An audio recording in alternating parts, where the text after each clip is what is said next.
Magandang gabi po sa inyong lahat. Last World Youth Day held in Lisbon, Portugal. I was given an opportunity to join 26 other delegates of the Diocese of Cubao. It was my first World Youth Day, or as the Portuguese would call it, JMJ, or Jornada Mundial da Juventude. And perhaps that World Youth Day might be my last as a youth, because youth is only until what age? Alam niyo ho ba kung hanggang anong edad kayo matatawag na kabataan?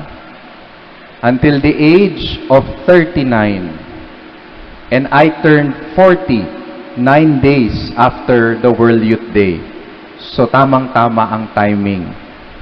And part of the World Youth Day activities is called the Days in the Diocese, wherein a certain diocese or archdiocese in Portugal will host delegates and will be adopted by host families for almost a week and experience their lives, their culture, food, the community that they're in, and most especially the practice of their faith.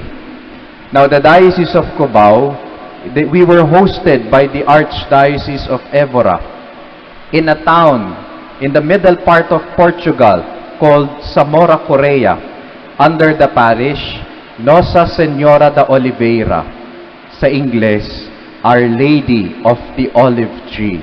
May ganun palang title si Maria. First time din ho namin ma-encounter. And for most of the delegates, it was their first time to be in Europe. May kasama ho kaming pare, it was his first time to fly outside the country. First flight outside the country. So I can say that we were all excited and a bit anxious how our World Youth Day experience will turn out, especially in a foreign land where we were the ones considered foreigners. But the moment we got off the bus at Samora Correia, we were welcomed with songs and cheers, with smiles and excitement. Para bagang kilalang-kilala nila kami at tuwang-tuwa sila na dumating na kami. Lalo na yung mga kabataan doon sa parokyang iyon. Karamihan sa kanila ay below 19 years old. Ang pinakamatanda, 20. Naglilingkod sa amin, mga 15, 16, at hindi lang naman mga Pilipino ang hinost nila. We were together with the French delegation. Ang dami namin. Kaya nga nung nagpapakilala kami, ang hirap magpakilala kasi pati yung edad kasama. I am Father Mosky, I am 30-something years old. Nakakahiya, 39 na kasi ako at that time. Samantalang sila, 15, 16, nakakatuwa. Not only them, the clergy, the organizers, and the faithful of Samora Correia, especially our foster families, they were all excited to meet us. And during my stay with them, I found out many similarities that we have. Tayo, if we pride ourselves with the so-called Filipino hospitality, Portuguese hospitality is no different. Di ba tayo, kapag meron tayong mga bisita, binibigay natin ang pinakamaganda nating kwarto. Minsan pa nga, yung kwarto natin ang binibigay natin sa kanila. At yung aircon na madalang natin buksan, binubuksan natin para sa kanila. We give them the best room. Ang mga Portuguese ganun din. They gave us their best rooms. And they treated us as if we were their children. They fed us good food. Alam nila na mahilig kami sa kanin. Kaya nagpapakain din sila ng kanin. May kanin din sila. Kasi nagtatanim din sila ng palay. Pero mas masarap po ang kanin natin.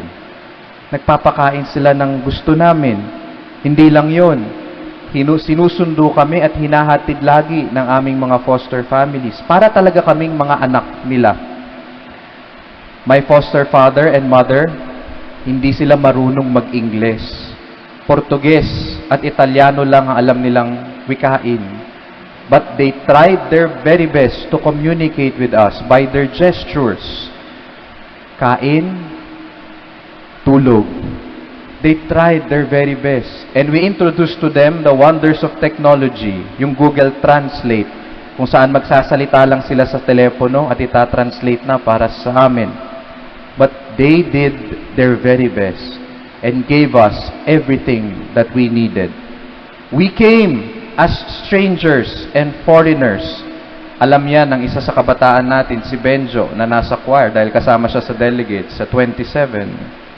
But they welcomed us as their children, as their brothers and sisters. In fact, my foster mother and father, meron silang 2 anak na lalaki at 4 kaming lalaki na pinatuloy sa bahay nila. Bago kami umalis, ang sinabi niya in English, we only had 2 sons. Now, we have 6. Ang tawag niya sa amin, my son. And it felt like we were home. You know, our first reading from the book of the prophet Isaiah mentioned something about foreigners. Our second reading from the letter of Paul to the Romans mentioned something about the Gentiles who were treated as foreigners by the Jews. And in our gospel today, a pagan woman, a Canaanite woman, a stranger in the eyes of the Jews. They were called or considered as strangers. In our modern times, others sila. Iba sila sa atin. Our readings for today, my dear brothers and sisters, pose a great challenge for us Christians. How do we turn strangers, foreigners we consider as others or iba sa atin, into brothers and sisters, family that we consider hindi na iba sa atin? And our first reading mentioned 3 verbs, 3 ways to turn strangers into family. First, we welcome them. We make them feel at home. Yung mga tao outside our circles, alam na nila that they are outsiders unless we open our doors for them and let them in. Bilang mga Kristiyano, it is not only the doors of our homes that we should open, but the challenge is to open the doors of our hearts to them. Because what our houses cannot accommodate, our hearts can. Tayo mga Pilipino, karamihan sa atin, hindi namang kalakihan ng bahay.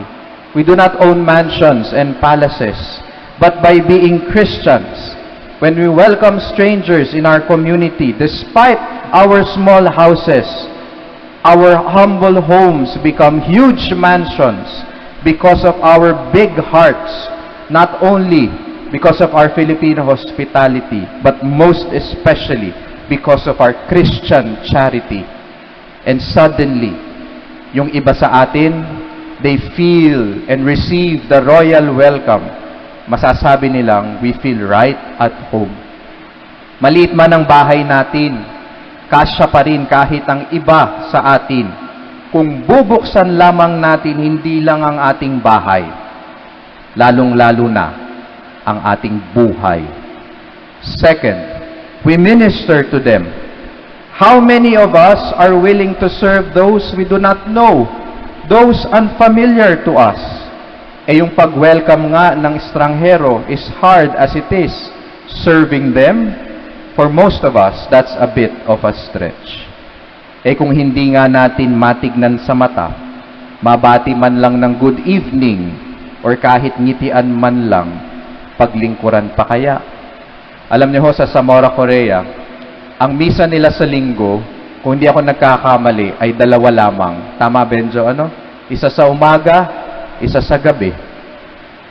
Pero, kapag nagsisimba sila, lalo't kapag may bago sa community nila, they welcome them. Kinakausap nila, kinakamusta nila before and after the Mass.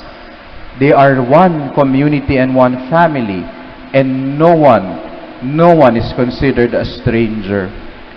Tayo, we are blessed to celebrate Mass sometimes 10 to 14 times on a Sunday.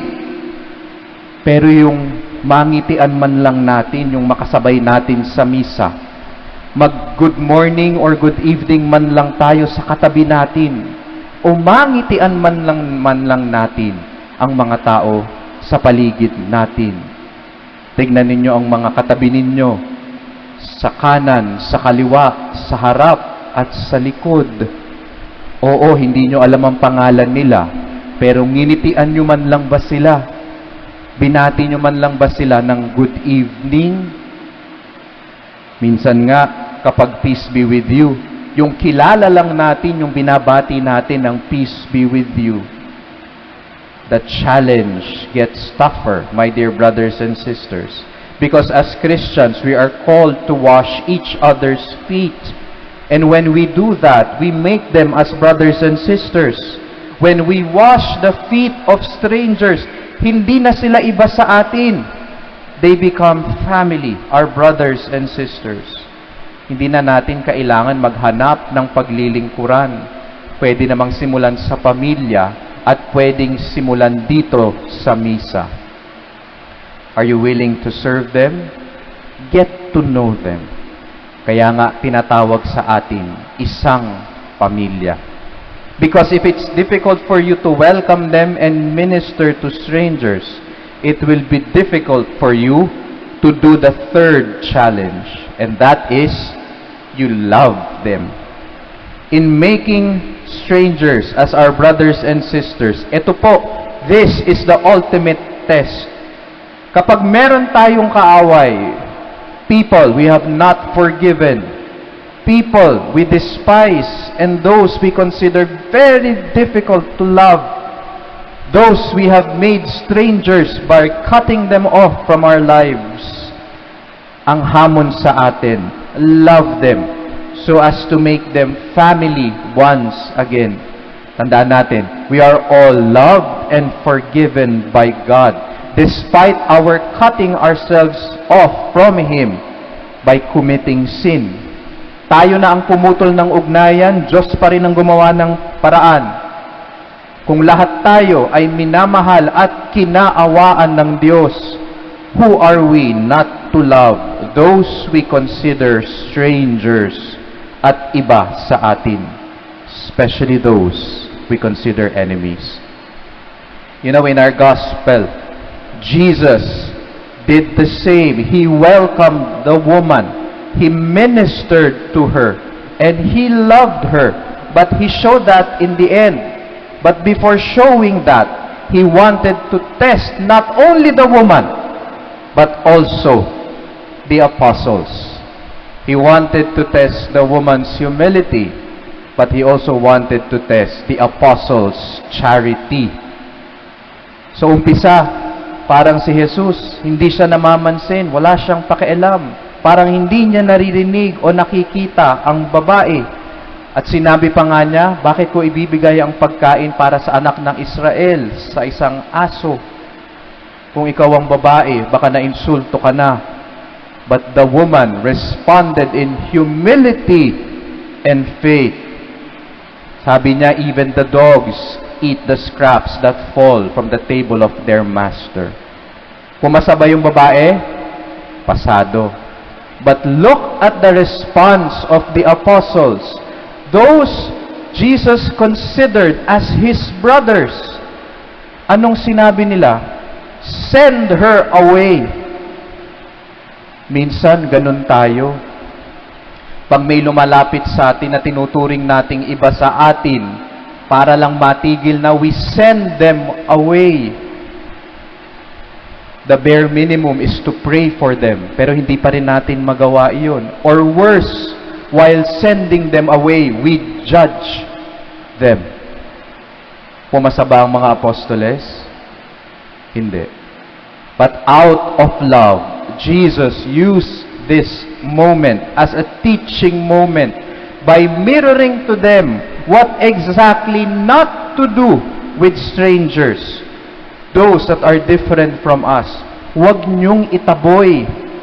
Treat them as your brother and sister, as a family, as someone we intimately know. How Jesus showed it in the end?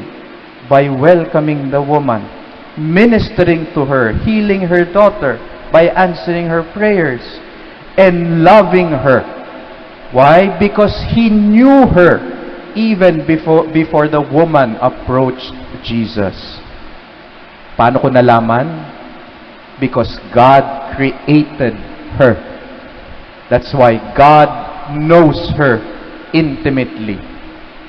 Yung mga taong hindi nating kilala, mga taong tinuturing nating mga dayuhan, we don't even bother knowing their names. But God knows their names. And God calls them by their name intimately. Brothers and sisters, we are all strangers here, living in a foreign land. Why? Because we belong to the family of God in heaven, our true home. Lahat tayo, we are finding our way back home. And in our journey, let us treat one another as brothers and sisters. Yung hindi na iba sa atin. Because at the end of our journey, when we face God in the end, we do not want to hear these words from His mouth. Sino ka? Who are you? Hindi kita kilala. Because all your life, you have become a stranger and treated others as such. Now, if we strive to make strangers our brothers and sisters on our pilgrimage here on earth, baka pagdating natin sa langit, malayo pa lang tayo sa pintuan ng langit, tumatakbo na ang Diyos papalapit sa atin para yakapin tayo at i-welcome tayo. At siguro napakasarap marinig sa kanyang bibig ang mga salitang ito. Matagal na kitang hinihintay. Pasok ka.